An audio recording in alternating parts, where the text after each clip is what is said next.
Hi Cancer, this is Jov. Welcome pa sa ating channel. By the way, Cancer, this is timeless reading. Gamitin ang reading na ito bilang gabay lamang. Kung naka-resonate kayo, comment down. Tandaan Cancer, ito ay channel reading. Kunin nyo lang po kung ano naka-resonate sa iyo. This is for you, Cancer.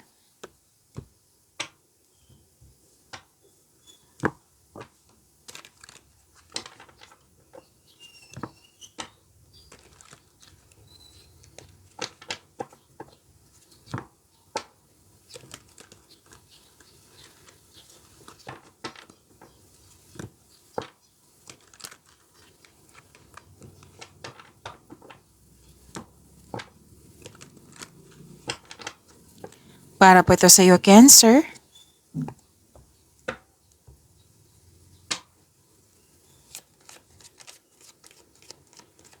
Message po para kay Cancer. I need 2 cards po.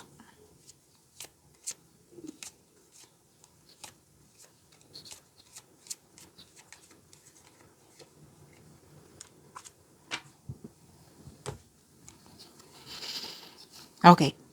Sabi pa dito, embrace your inner divine goddess.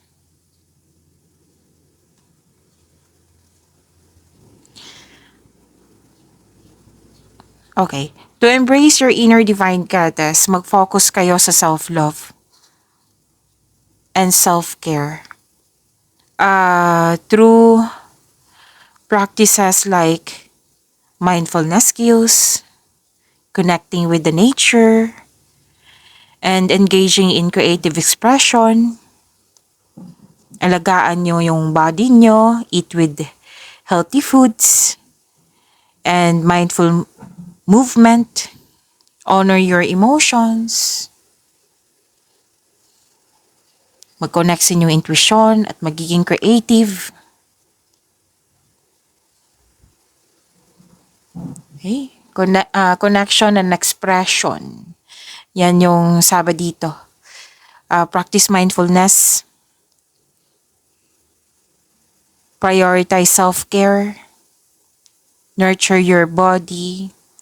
Listen to your body's needs. Hydrate.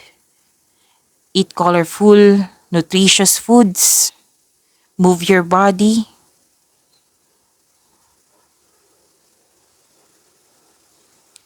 Connect with nature. Spend time in natural settings. Spend time sa nature. Express your creativity. Embrace your emotion. Pay attention to your inner wisdom. Yan po yung sabi dito. Next is journal it out, write how you feel. Okay? Alam nyo, isa sa realization ko, kasi hindi talaga ako mahiling magsulat. Pero ito yung na-realize ko sa buhay ko na kailangan kung gusto nyo, na i-journal mo yung, like for example, naguguluhan ka. Isulat mo yung lahat, yung bigat ng nararamdaman mo, naguguluhan ka sa mga bagay, sitwasyon, or sa isang tao, isulat mo sa journal mo or diary mo. Kung naghahanap ka ng sagot sa inyong mga katanungan, that is the best thing to do. Kasi masuri mo makilala mo yung sarili mo, makilala mo yun makilala mo or what I meant is makilala mo yung taong yun, masusuri mo kung ano yung sagot sa inyong mga katanungan, solusyon sa inyong problema. Makilala mo yung sarili mo kung paano ka nag-react sa ganitong sitwasyon. Yan. Mas makilala mo yung sarili mo. Malilipat yun, yung bigat ng nararamdaman mo, yung bigat ng nasa isipan mo, ma-transfer po sa pahina. So, malaking tulong talaga ang journal or diary kung mahilig kayo. Kung hindi kayo mahilig, then you have to, yung sabi dito, express yourself. Give time sa nature, listen to your intuition. Kung hindi kayo mahilig sa magsulat, and the best way to do is to pray. Suko mo lahat yung worries mo kay God at hingi ka ng divine assistance. Kasi, ano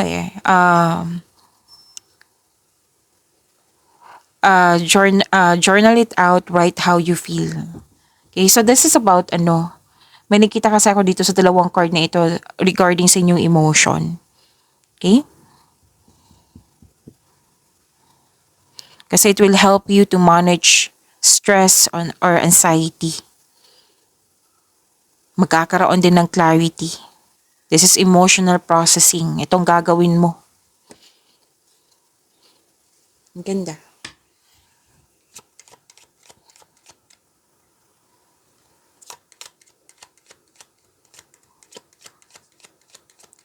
Maraming salamat po sa inyong patuloy na suporta, sa mga nag-donate, sa mga hindi nag-skip ng ads, maraming salamat po.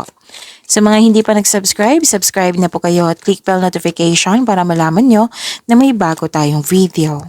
Para sa mga gustong magpa-reading po, comment po kayo ng personal reading. Again, comment kayo ng personal reading and check my reply sa comment section.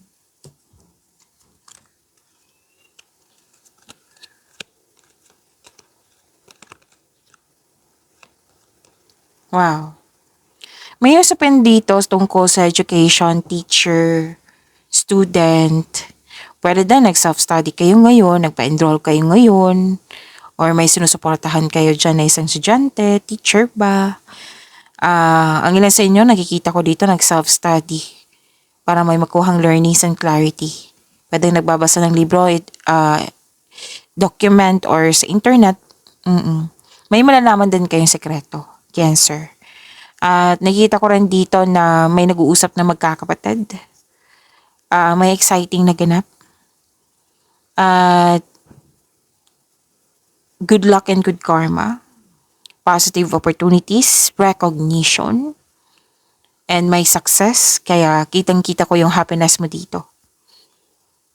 May advice lang ang card nyo dito na huwag maniwala agad sa chismis. Alamin nyo muna kung totoo ba yan or hindi.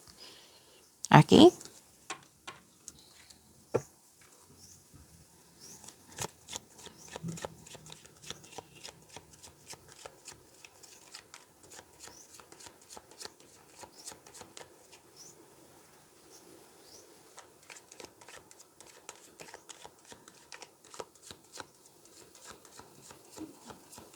Energy po ni Cancer.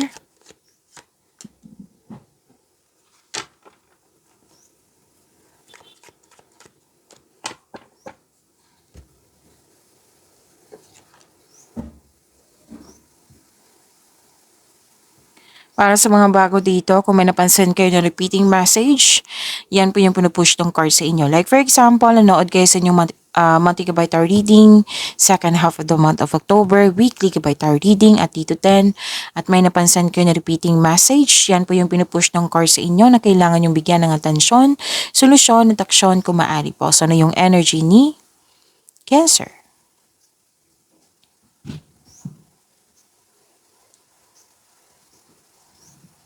Malalim ang iniisip. Malalim ang iniisip ni Cancer. Possibilities, daydreaming, nagpaplano, nagmuni-muni, contemplation po. Nag-iisip ng mga plano, pangarap sa buhay. Nag-iisip ng mga desires sa buhay. Pero then pumipili ka, like pumipili ng kaibigan, pumipili ng maliligaw or nililigawan. Oo, pumipili ka dito eh.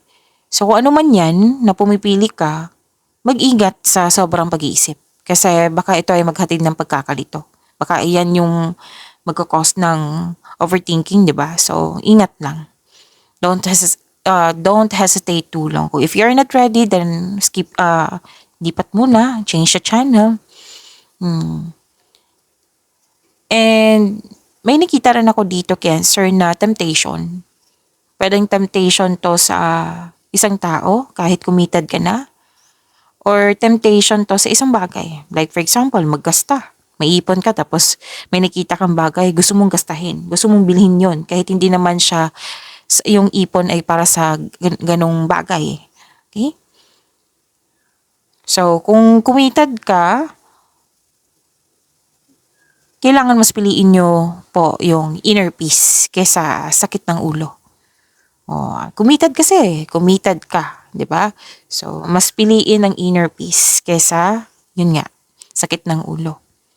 Dalawang card kasi nagsabi dito na may temptation. Pwede sa bagay, sitwasyon, pwede din sa tao. Pwede din, kung temptation to sa isang tao, Cancer, pwedeng concern mo sa isang tao na natempt sa isang bagay, sa tao ba, na hindi ikaw to, na problema mo siya, pwede, or pwedeng kayo ito. Dalawang card mismo kasi nagsabi dito eh. Okay. So, career and money mo, sa some of you kasi may nakita ko akong energy dito sa career and money mo na, yun nga, maraming ideas, very inspired kayo ngayon. May plano kayong magdagdag investment para magkaroon ng financial growth, mas lumawak yung ambisyon mo sa buhay. And gusto nyo mag-level up, gusto nyo ng promotion, kaya pinagigihan mo yung trabaho mo dito. Okay? Gusto mo yung promotion is ano ha? Pwedeng promotion, pagtaas ng posisyon, kita or sweldo. Pwede.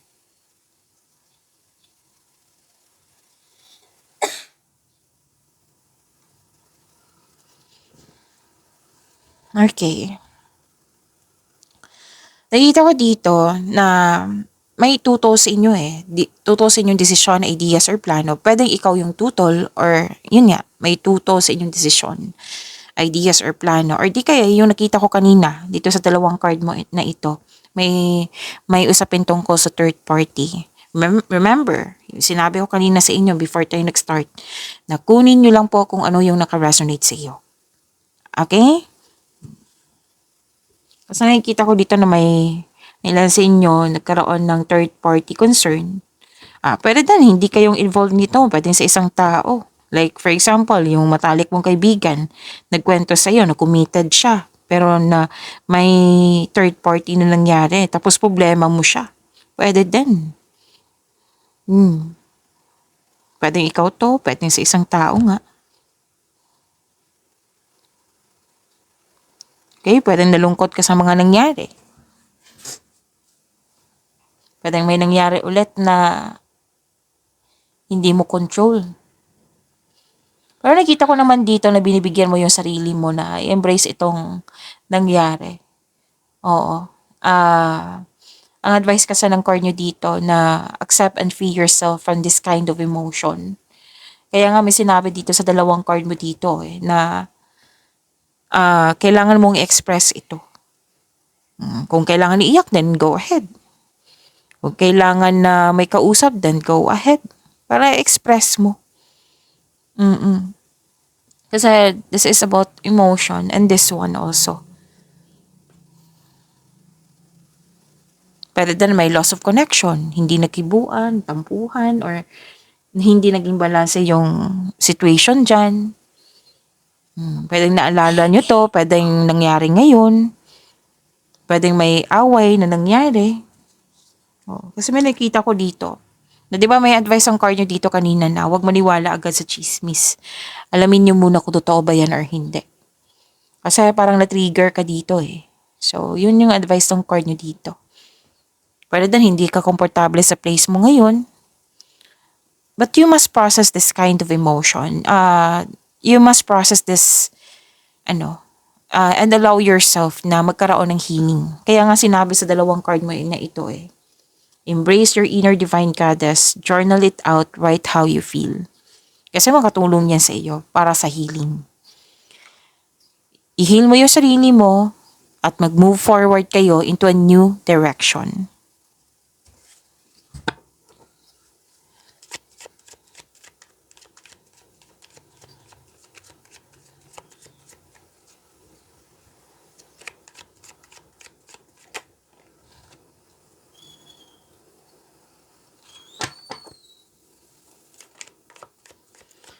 Career and money po. Tumatalon yung cards nyo. Career and money ni Cancer.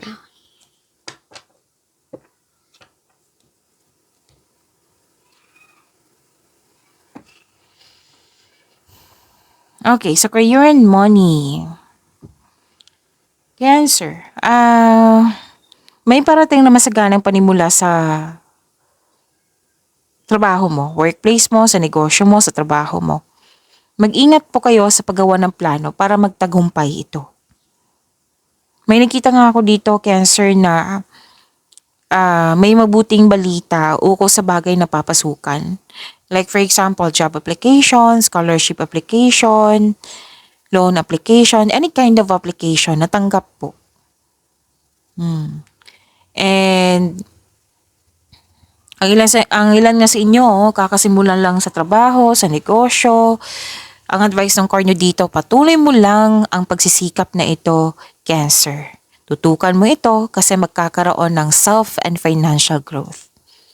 Maging bukas din po kayo sa mga advice ng nakakatanda sa iyo or may well-experienced na sa pinasukan mong karera. Ang ilan sa inyo, dinedevelop nyo po yung bagong hobbies nyo, skills nyo, pandagdag income. So you are very tutok sa inyong mga trabaho ngayon. You are putting effort without rushing. This is good. Hindi kayo nagmamadali. And sabi ng card dito, granted yung manifestation mo. Nagkaroon ng solid beginnings. So this is the clarification of your card here. Diba may usapin sa pag-enhance, kaya nagpa-enroll, kaya nag-self-study, kasi gusto mo ng mas ma-develop yung hobbies mo, yung skills mo, para magkaroon ng dagdag income. So, ang ganda, di ba? Claim niyo po.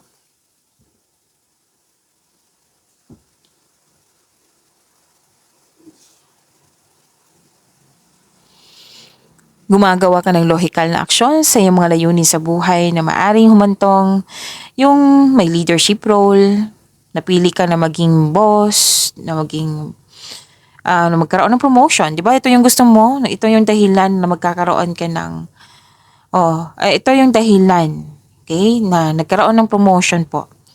And, yun nga, yung leadership role na in-offer sa'yo, or pwedeng leader ka na dyan na ginampanan mo ng maayos yung pagiging mabuting leader mo. Tapos, ginagalang ka at kinikilala ka ng mga tao dyan kasi marami ka nang nagkontribusyon. And, kung may legal concern kayo, kung meron po makaka-receive kayo ng mabuting balita. Yes po. And this is authority, masusunod yung gusto mo. Kahit may tutol dito, di ba? Masusunod pa rin yung gusto mo. Masusunod yung gusto mo, desisyon mo, ideas, plano. Kayo ay mapag-isip, matalino, patas, etikal. You want to win at all cost. Gumagawa ka ng aksyon upang manindigan.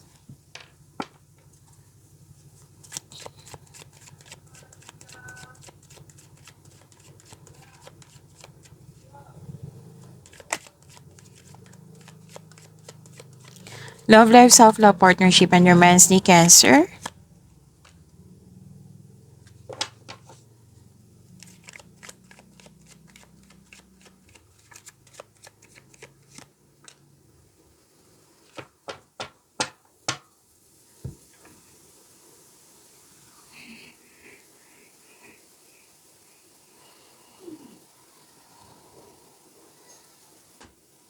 Okay. Cancer. Tatlong card na po nagsabi dito. May nakita kasi ako dito na very controlling person, toxic. Pwedeng pumasok sa isang pag-ibig na may lust over love. Lahat naman tayo dito adult. Or di kaya nagkaroon ng controlling person nga. Or may ginagawa kayo dyan na alam mong hindi nakakabuti sa'yo pero ginagawa pa rin. Might be may dahilan ka. Pwede din nagtitiis ka sa toxicity. So this card, ang advice kasi ng card dito, na kailangan magkaroon ng freedom, kailangan magkaroon ng recovery. Yan po yung sabi ng card dito. Baka may concern dito regarding sa materialism, obsession, or napanghinaan ka ng loob ng dahil sa isang tao na toxic nga. So, kailangan po ng freedom, kailangan po ng recovery.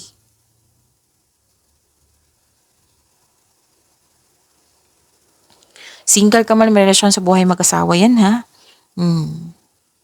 So, remember, yung sabi ko kanina, kunin nyo lang kung ano yung naka-resonate sa'yo. And, okay, may nagkaayos, may nagkabalikan, may magsisimula ng pamilya, may magdagdag ng anak. Oo, may nakita ko dito, Cancer.